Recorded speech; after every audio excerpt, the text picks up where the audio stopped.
Oke, kita lanjutin lagi dengan kegawat daruratan dalam kardiovaskular, yaitu henti jantung dan serangan jantung. Bagaimana supaya semangat kita belajar? Jawabku sederhana, ingat Tuhan aja. Nanti coba search di chat GPT, apa yang terjadi pada otak manusia ketika dia ingat Tuhan. Pasti akan muncul di situ semangat. Jadi kalau kamu lagi nggak semangat sekarang, buat mahasiswa ya di Fakultas Kedokteran Universitas HKBP Nomensen, ya kamu calon-calon dokter, kamu harus jadi dokter yang semangat. Karena kalau sebagai dokter kita semangat, ya, maka pasien yang melihat dokter yang semangat, dia ikut semangat. Pasien yang melihat dokternya ceria, dia ikut gembira. Hati yang gembira itu adalah obat yang manjur. Gitu. Oke, cardiopulmonary resuscitation atau CPR. Thank you Kak Yuli, lebih mantap. Kita tunggu albumnya ya. Yes, he touched me and he touched me. Oke, aku upload dulu ya. Buat teman-teman yang pengen lihat tadi apa yang aku baca, saya udah upload. Welcome. Oh, dia masih processing. It's okay. Na na na. Du du du. Oke, untuk cardiopulmonary resuscitation, pendekatannya begini ya. Dilakukan pada pasien-pasien yang mengalami henti jantung yang tiba-tiba.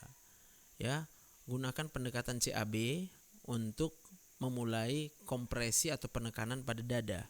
Segera. CAB itu artinya chest compression, tekanlah dadanya, kemudian perhatikan airway, jalan napasnya, kemudian perhatikan pernapasannya.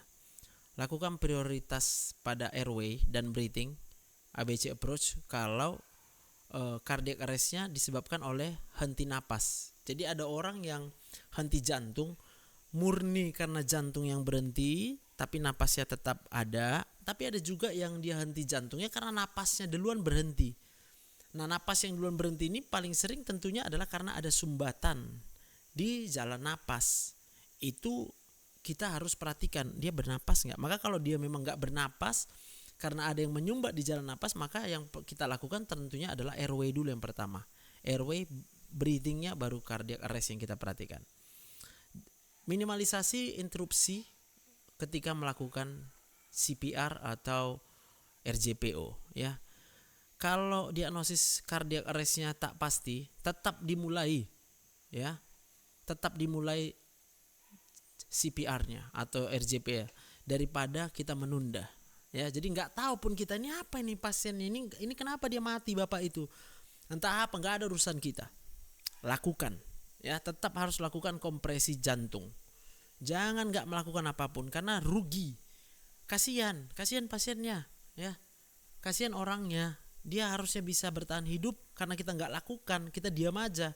Ya kecuali kita nggak tahu. Tapi kalau udah dengar VT ini, berarti kita tahu.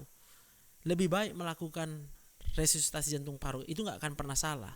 Karena yang dilakukan adalah RJP, resusitasi jantung paru. Jadi sebagai orang awam, kita juga harus bisa melakukan RJP ya, RJPO ya. Jadi chest compression, menekan pada bagian dada, itu berbeda pada anak-anak, pada bayi, dan pada bayi baru lahir ya. Nah, ada beberapa targetnya yang harus kita capai, yang harus kita lakukan supaya kualitas RJPO kita menjadi baik ya. Kecepatan kompresinya itu adalah 100 sampai 120 kali dalam 1 menit. Jadi berarti 1 detik 2 kali tekan, 1 detik 2 kali tekan. Untuk orang dewasa, kedalaman tekanan kita itu adalah 5 sampai 6 cm. Ya. 5 sampai 6 cm. Dan kita harus membiarkan jantungnya itu atau dadanya itu kembali sampai ke kembang normal. Jadi jangan masih dia di bawah udah kita tekan lagi. Jadi kita harus setelah menekan, tangan kita harus terangkat maksimal, mengikuti recoil, mengikuti jantung atau dada yang kembali ke posisi normal. Jadi harus sampai posisi normal dia. Gimana bilangnya kan? Provider positioning and technique. Jadi posisi dari pemberi RJPO dan tekniknya bagaimana? Ini dia. Berlutut ya, berlutut atau berdiri kalau misalnya pasiennya di atas tempat tidur kita berdiri. Tapi kalau pasiennya di tanah kita berlutut, ya. Whether they are on the ground or in a bed respectively. Letakkanlah tangan, ya. Ini posisinya begini, ya. Jadi tangan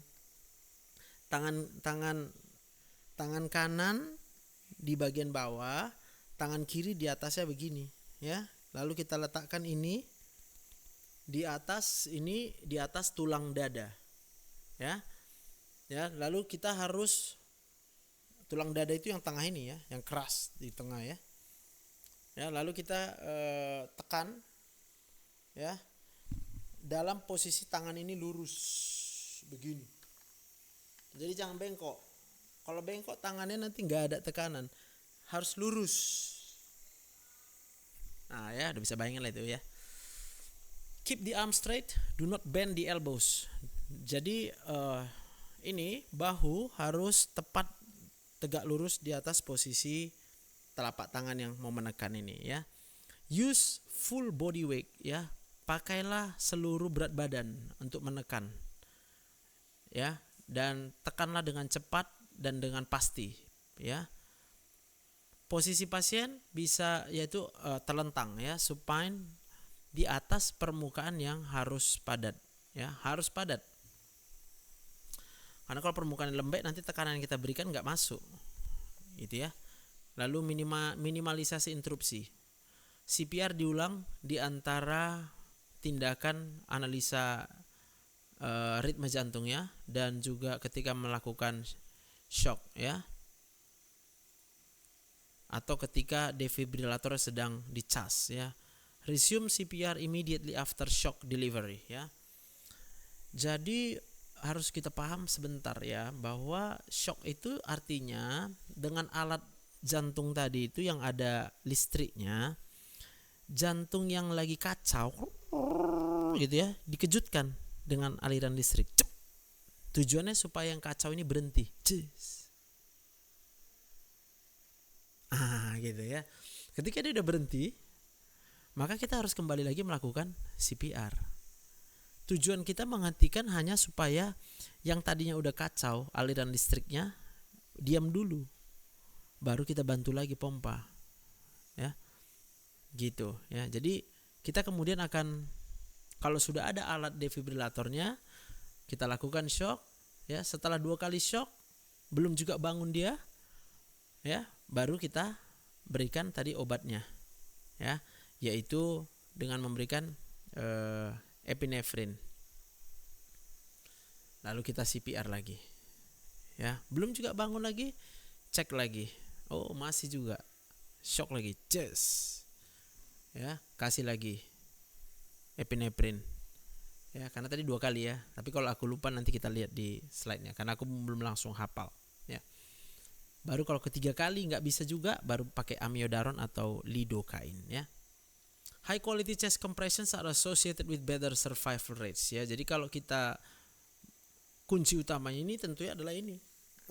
Ini life savingnya di situ, ya.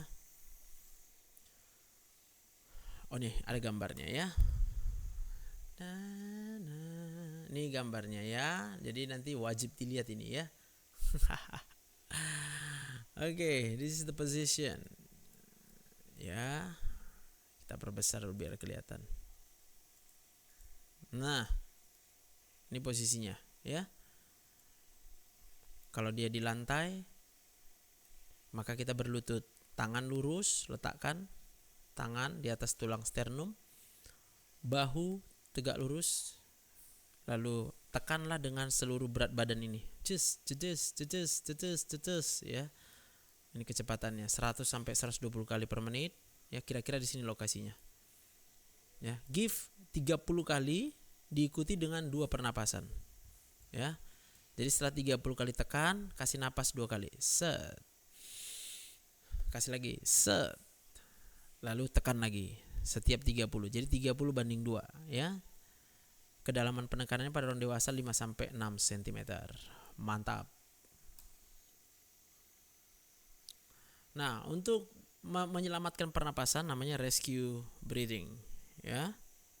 Nah, dengan rescue breathing kita bisa lakukan mouth to mouth, ya, dari mulut ke mulut. Jadi langsung mulut menghembus ya. Caranya adalah dengan hidung pasien harus ditutup. Ya, lalu kemudian mulut kita langsung nempel, tapi sekarang nggak dianjurkan. Ada alatnya. Ada alatnya. Jadi ada alat yang ke arah mulut yang mau menolong dan ada alat yang ke ini orangnya. Kita embus. Ya. Yang pertama adalah bukalah jalan napasnya dengan manuver head tilt chin lift. Jadi kepalanya didongakkan dan ininya diangkat gini ya. Gini biar baru hidungnya ditutup. Gitu ya. Head tilt chin lift maneuver. Semoga ada gambarnya. Ini dia head tilt chin lift. Jadi kepalanya kita dorong ke belakang dengan nih, lihat gambarnya nanti ya. Ini tangannya pada chin lift dan ini head tilt. Ya, arahnya ke sana, arahnya ke atas. Pinch the patient's nose close, tutuplah hidung pasien ya, kemudian langsung masukkan udara ke mulutnya. Breathe slowly into the patient's mouth for 1 second. Jadi 1 kali hembusan selama 1 detik. Pastikan kita melihat dadanya naik ya ketika kita masukkan udara. Secukupnya ya. Move away from the patient mouth between breaths, allow air to escape. Jadi ketika sudah kita lakukan ya, kita harus menghindar supaya udara bisa bertukar nanti ya di airway-nya. Kalau ada alat ya kita bisa lakukan ventilasi dengan oksigen 100% ya. BMV with or without basic airway adjuncts. Itu kalau kita mau melakukan ventilasi dengan oksigen 100% ya. Berikan 2 napas setelah 30 kali pompa jantung ya. 2 kali kasih napas setelah 30 kali kompresi jantung. Continuous compression only CPR is a reasonable alternative to mouth-to-mouth rescue. Ya, bisa aja kita hanya memberikan ini ya, kalau nggak punya alat ya. Kalau orang yang menolongnya nggak nyaman untuk memberikan pernapasan bantuan, ya, atau kita takut adanya risiko terjadinya penularan infeksi ya. Jadi makanya kecuali kita punya alatnya ya. Jadi melakukan ini aja pun sebenarnya udah memasukkan udara. Gitu. Ini gambarnya ya. Yang pertama adalah head tilt dan chin lift-nya. Oke. Lalu sambil kita hembus napasnya, mata kita melihat ke dada pasien sampai naik dia, ya. Gitu.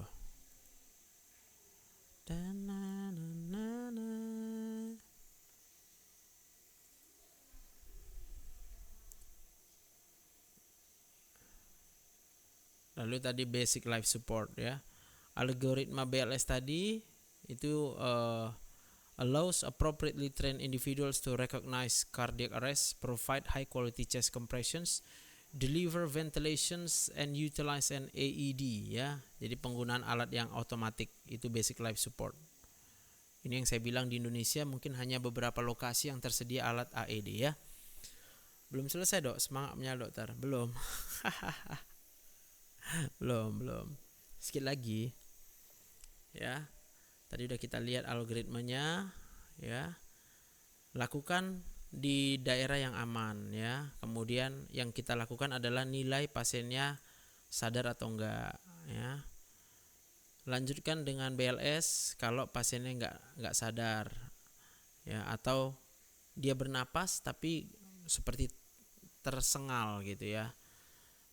Panggil pertolongan ya. Kemudian ambil alat AED atau defibrilator kalau ada ya. Kemudian periksa tanda-tanda kehidupannya, assess for signs of life ya, periksa pulsnya dan pernapasannya secara bersamaan. Lakukan pembukaan jalan napas tadi dengan mengangkat dagunya dan menekan kepalanya ya, seperti diperlukan. Look, listen and feel. Lihat lalu dengarkan suara udaranya ya, dan rasakan pergerakan udara ya yang keluar masuk dari hidung pasien. Check for central pulse, ya. Jangan lebih dari 10 detik, ya. No longer than 10 seconds untuk memeriksa puls pasien, ya. Kalau tak ada pulsnya atau tak ada napasnya dan juga dengan pernapasan yang tidak simetris, ya. Kita tengok dulu agonal respiration ini. A form of slow, ya, napasnya lambat, irregular, tak teratur, yang bisa langsung kita lihat sebelum seseorang mengalami henti jantung. Agonal breaths itu kemungkinan besar disebabkan oleh refleks dari batang otak bagian bawah, ya, yang dipicu, ya, yang ditrigger oleh hipoksia yang ekstrim. Tanpa intervensi biasanya usaha bernapas dia akan berhenti sendiri atau pasien akan meninggal dunia, ya. Kalau respirasinya normal, ya, maka letakkanlah pasien pada posisi recovery, ya, kalau udah sehat dia. Lalu sebelum kita melakukan pemeriksaan selanjutnya, ini cara meletakkan recovery position. Perhatikan baik-baik, ya. Jadi ada empat posisi, ya, 4 cara, 4 langkah. Yang pertama adalah kita berada pada posisi sebelah kiri pasien, tangan kirinya kita angkat ke atas. Lalu yang kedua, tangan kanannya kita arahkan ke arah bahunya sambil tangan kiri kita memegang paha pasien dan menarik ke arah kita. Lalu kita gulingkan pasiennya ke arah kita, ya, dengan tangannya ini menyangga kepala, ya, bagian wajah dari wajah pasien orang sakit, lalu kita perbaikilah. Jadi posisinya akan miring ke kiri. Ini adalah posisi untuk menjaga jalan napas tetap aman, ya.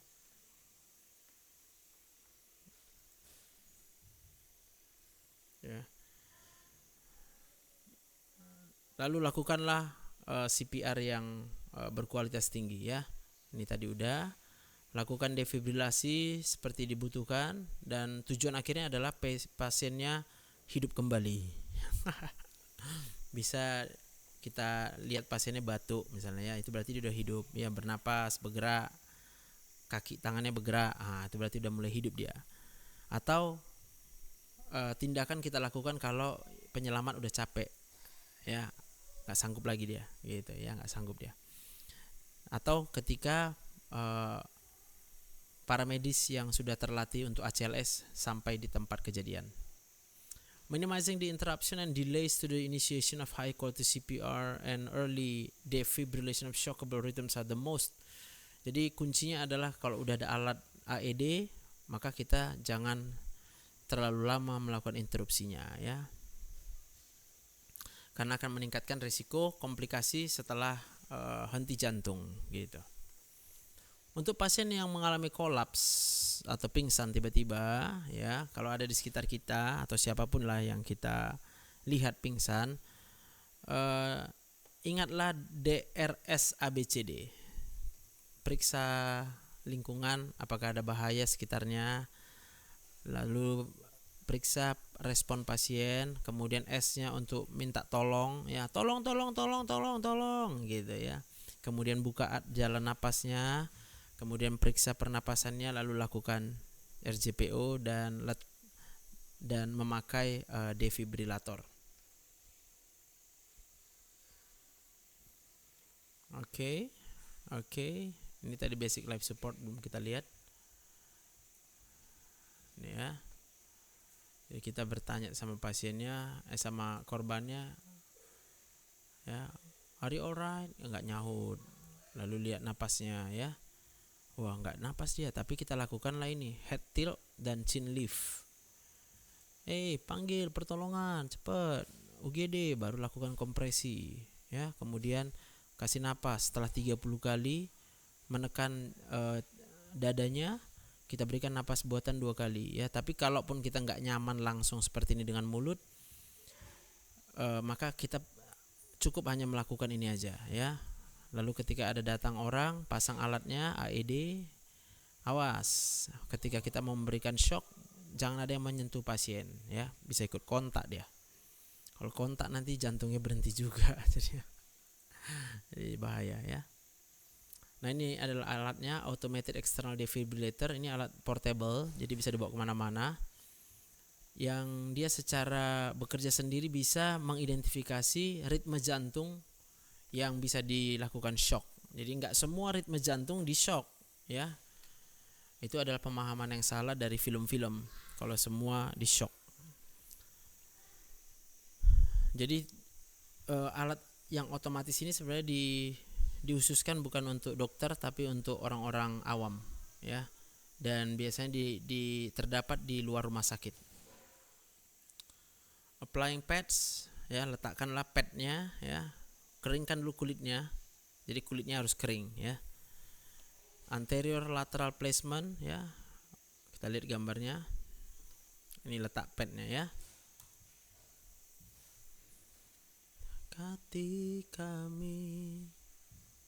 Ini anterior dan lateral kalau dia ada dua ya.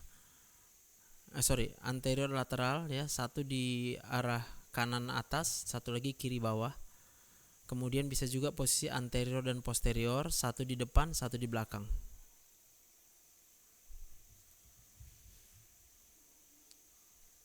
Oke. Analisanya, ketika melakukan analisa ritmenya jantungnya, maka kita harus menghentikan RJPO-nya ya.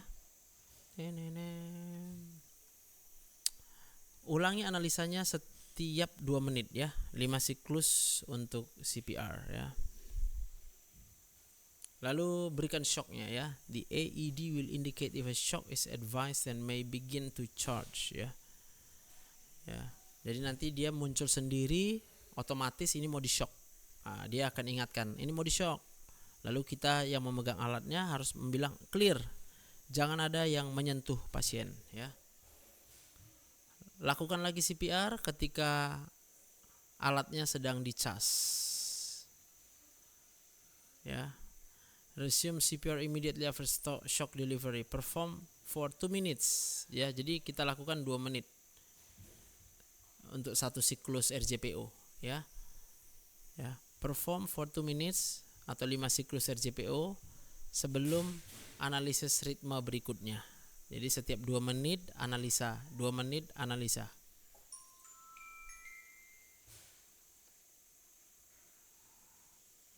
Ya, ini ada beberapa situasi-situasi khusus untuk yang tenggelam, untuk yang aspirasi benda asing ya, kemudian pada pasien mengalami hipotermia ya, berbeda dia. Oke. Lalu untuk yang advance seperti yang tadi sudah saya jelaskan juga ya. Jadi dilihat di bagian pertama. Algoritmanya adalah untuk menambahkan atau setelah dilakukan BLS. Prioritas satunya adalah tetap CPR, RJPO ya. Dilakukan selama 2 menit. 2 menit lakukan periksa ritme ya. 2 menit dipompa jantungnya, lakukan periksa ritme jantung ya. Usahakan tidak menginterupsi yang 2 menit ya, kecuali pada saat memberikan shock ya. Lalu prioritas kedua adalah memeriksa ritme dan memeriksa pulsasi nadi, yaitu dengan melengketkan pad monitor dan defibrillatornya. Pause CPR for no longer than 10 seconds. Jangan hentikan CPR lebih dari 10 detik untuk melakukan pemeriksaan ritme. Jadi maksimal 10 detik. Dipasang alatnya langsung dapat ya. Untuk yang shockable rhythms, apakah ventricular fibrilasi? Ini gambarnya. Apa itu ventricular fibrilasi ya, dan ventricular flutter ya? Yaitu suatu kondisi aritmia jantung yang mengancam nyawa ya. Dengan ciri khasnya adalah listrik jantungnya enggak terorganisir ya, sembarangan gitu ya, dengan frekuensi tinggi, biasanya lebih dari 300 detak per menit ya.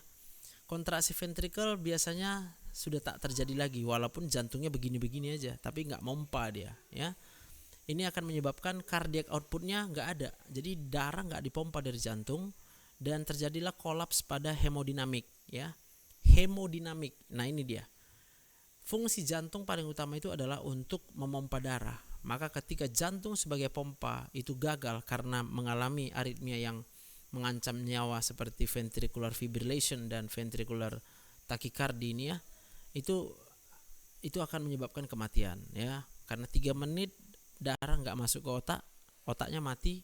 Kalau otak kita mati, sel-selnya mati, ya udah kita mati juga ya. Characterized by a very irregular rhythm. Jadi ciri-cirinya adalah ritme yang sangat tidak teratur, dengan kita tidak bisa membedakan gelombang P maupun gelombang QRS lagi. Ini gambarnya ya. Lihat di sini semua acak aja dia ya. Dan yang perlu diingat dia durasi satu gelombang ya, durasi satu gelombang itu lebih dari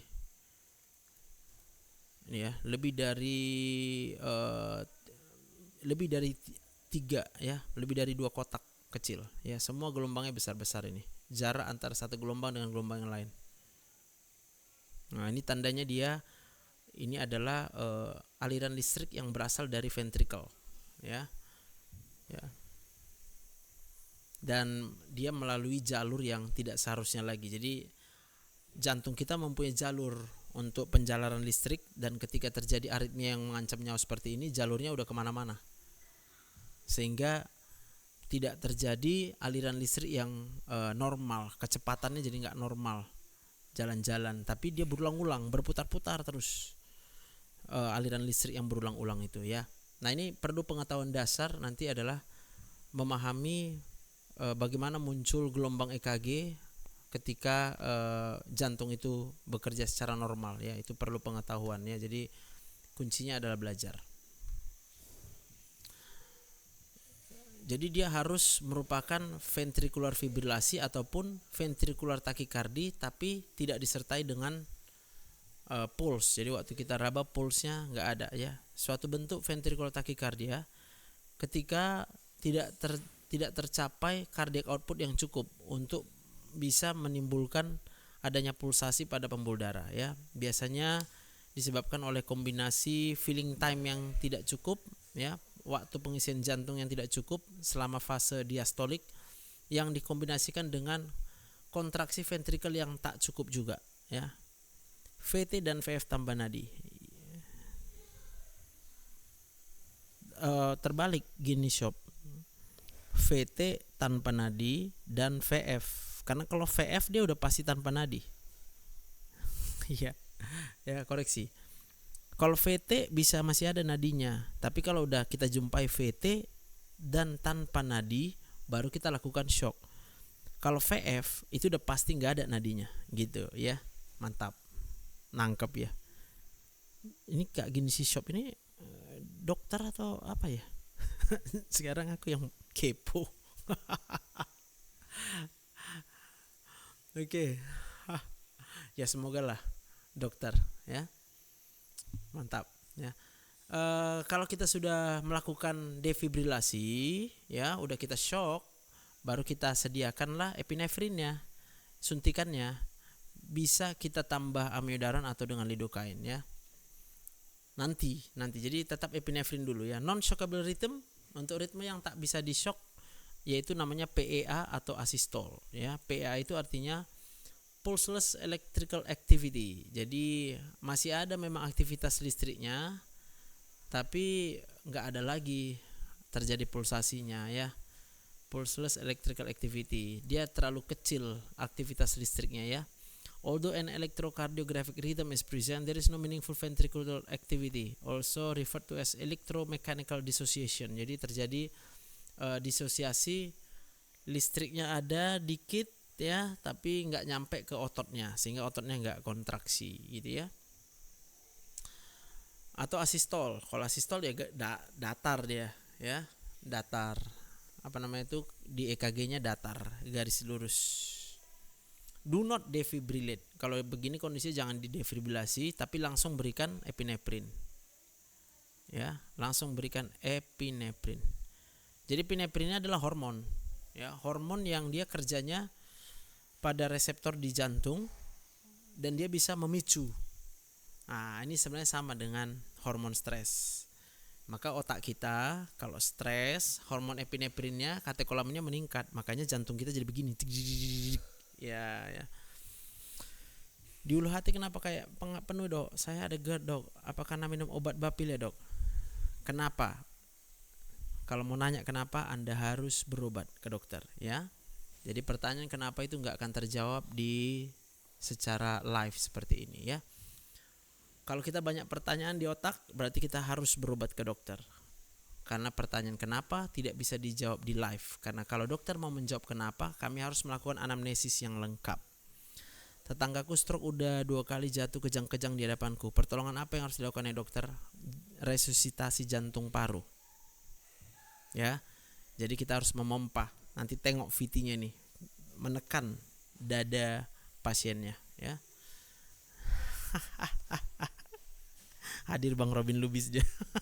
Kena marah kan. Sorry ya Bang Robin, aku gak bermaksud marah sebenarnya.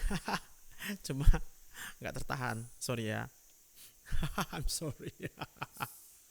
Oke. Prioritas ketiga adalah melakukan defibrilasi pada ritme-ritme yang bisa di shock, ya. Yang di shock tadi adalah ventricular fibrilasi atau pulseless ventricular tachycardia. Ya, resume CPR immediately after shock dan dilanjutkan CPR-nya 2 menit. Lalu 10 detik dilakukan shock. Jadi 2 menit 10 detik, 2 menit 10 detik, 2 menit 10 detik gitu ya. Oke, if a second attempt at defibrillation is unsuccessful, jadi setelah 2 kali defibrilasi, ya, lalu kita berikanlah obat-obatan untuk resusitasi. Baru kita masuk resusitasi. Apa aja obatnya untuk resusitasi, ya? Yaitu kita pasanglah dia infus, ya, berikan obat-obatan tanpa menghentikan resusitasi jantung paru. Untuk yang non shockable rhythm, berikan epinefrin, ya, segera setiap 3 sampai 5 menit. Ya. Jadi kita melakukan defibrilasinya 2 kali percobaannya, ya. Untuk yang shockable rhythm kita berikan juga setelah 2 kali tak berhasil dengan defibrilasi, berikan epinefrin. Setelah 3 kali tak berhasil juga, berikan amidaron atau lidocaine, ya. Setelah dosis pertama epinefrin, kita bisa tambahkan vasopressin ataupun metilprednisolon, bisa dipertimbangkan, ya. Dan saya sudah minum alprazolam. Kacau. Janganlah bangga minum alprazolam. Alprazolam itu obat penenang, ya.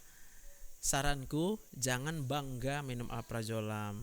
Jangan ketergantungan dengan alprazolam. Karena kalau kita ketergantungan dengan alprazolam, kita pikir alprazolam itulah yang menolong untuk kita akan ketergantungan.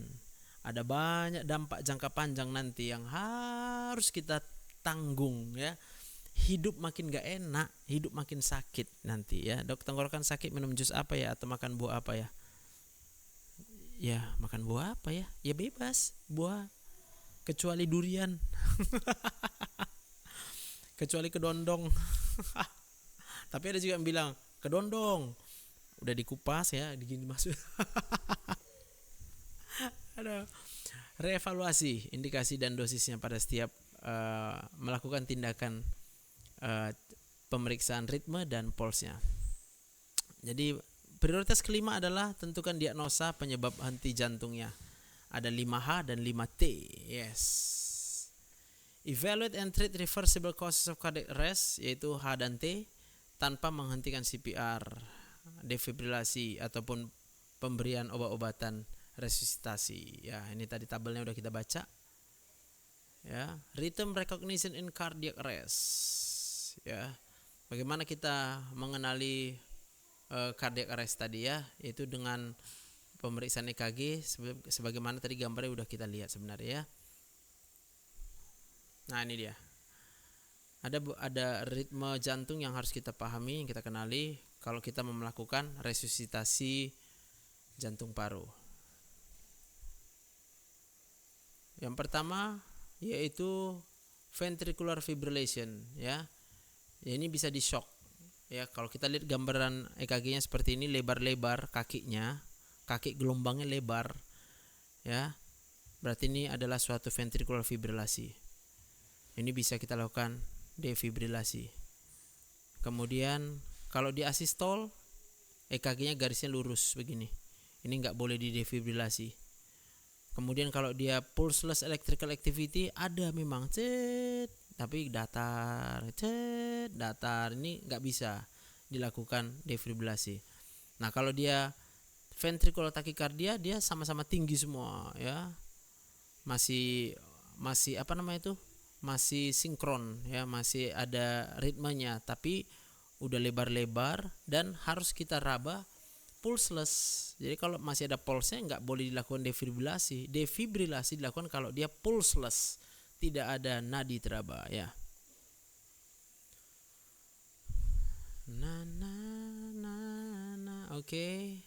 Oke, nanti dibaca aja ya. Avoid pausing CPR for longer than 10 seconds ya. Ini ventricular fibrilasi ya, gambarnya tadi udah. Kemudian ini monomorphic ventricular tachycardia. Ingat kalau kita jumpa ini adalah ventricular tachycardia. Tapi kalau mau dilakukan shock hanya bisa ketika kita cek pulse-nya tidak teraba. Saya biasanya ke dokter internis juga dikasih Lanso. Terima kasih Dr. Joseph. Thank you. Kak Goncana. Kakak ingat aku aja. Bisa sembuh penyakitnya ya. Kata Dr. Joseph bisa sembuh. Yakin kakak sama apa yang aku bilang. Biar sembuh kakak. Perbandingan monomorfik dan polimorfik ya. Kalau monomorfik dia apa namanya itu ya, teratur. Ini monomorfik kan teratur. Ini polimorfik ventricular tachycardia. Kadang tinggi, kadang pendek, kadang tinggi, kadang pendek ya.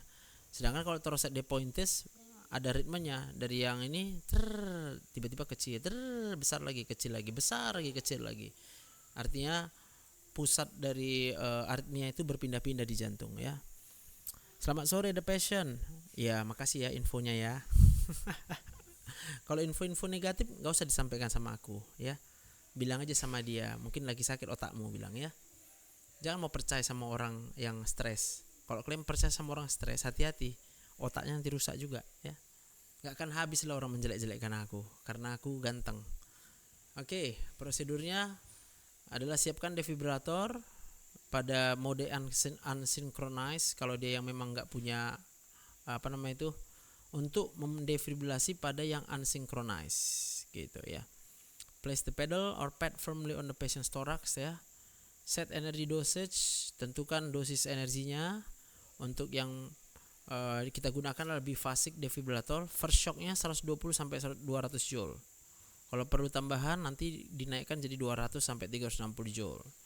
Untuk yang monofasik defibrillator, ini tergantung alat, berarti ada yang bifasik, ada monofasik ya. Semuanya 360 joule shocknya. Resume CPR. Oke. Yes, ini dia. Placement of pedal for defibrillator. Ini gambarnya. Ini kalau dia langsung padnya di situ ya. Ya ini yang manual. Ya jadi tangan yang melakukan tindakan itu memegang padnya langsung. Cush. Bisa juga antero posterior. Cush. Ya. Gitu bunyinya, cus, padahal nggak bunyi gitu ya dia. Oke. Ini obat-obatannya tadi ya.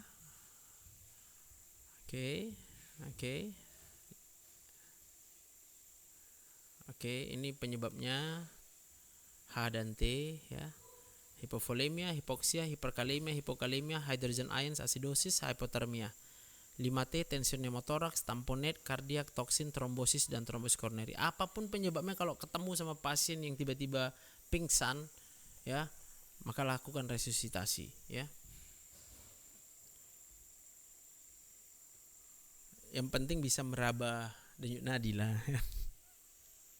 Ada orang pura-pura pingsan pula nanti. Ya kalau dia pura-pura pingsan pun nggak apa-apa, paling dia bangun aus katanya ya. Kapan berhenti? Kalau udah sadar lagi ya. Oke, kapan berhenti? Kalau kita capek atau pasiennya, keluarga pasiennya bilang gak usah lagi gitu ya. Ini penata laksanaan setelah resusitasi ya. Oke. Tadi udah di tabel itu semua udah dijelaskan. Neuroprognostication, the extent of irreversible loss of brain function. Jadi semakin lama pasien itu pingsan, ya, maka kemungkinan besar semakin bertambahlah sel-sel di dalam sarafnya yang rusak. Makanya makin cepat makin bagus. Jangan banyak diinterupsi, ya, lakukan terus, ya. Maka interupsinya itu paling lama 10 detik, ya. Brain death assessment is typically carried out 72 hours after cardiac arrest or cessation of TTM, ya. Brain death, ya. Jadi otak itu akan mati, ya. Typically carried out 72 hours after cardiac arrest or apa TTM ini? Targeted temperature management atau trichotillomania. Targeted temperature management. Jadi kalau dia sudah masuk ke ICU, ya, udah 72 jam nggak bangun-bangun juga, itu maksudnya. Berarti kemungkinan besar udah terjadi brain death, kematian pada otak.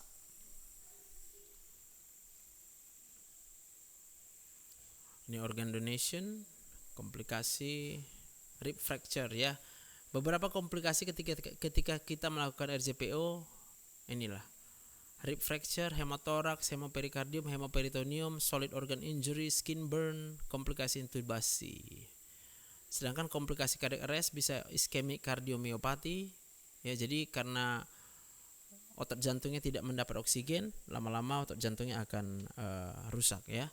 Acute kidney injury, shock liver, kemudian multi organ dysfunction syndrome, neurological dysfunction. Oke, demikian. Thank you. Semoga semangat belajarnya, ya. Jadi kalau lagi kurang semangat belajarnya, ingat Tuhan, ya. Dalam keadaan apapun kita, ketika kita mengingat Tuhan, otak ini akan bekerja. Ingat Tuhan, ya, ingat Tuhan. Karena otak itu fungsinya adalah mengingat dan berpikir. Ingat Tuhan, pikirkanlah Tuhan. Kalau itu yang sudah kita lakukan, maka dia akan hidup. Karena akan dihasilkan hormon serotonin, dopamin, oksitosin, dan endorfin. Maka kita akan semangat lagi menjalani aktivitas. Sekaligus kita akan menjadi sembuh dan sehat, ya. Tuhan memberkati.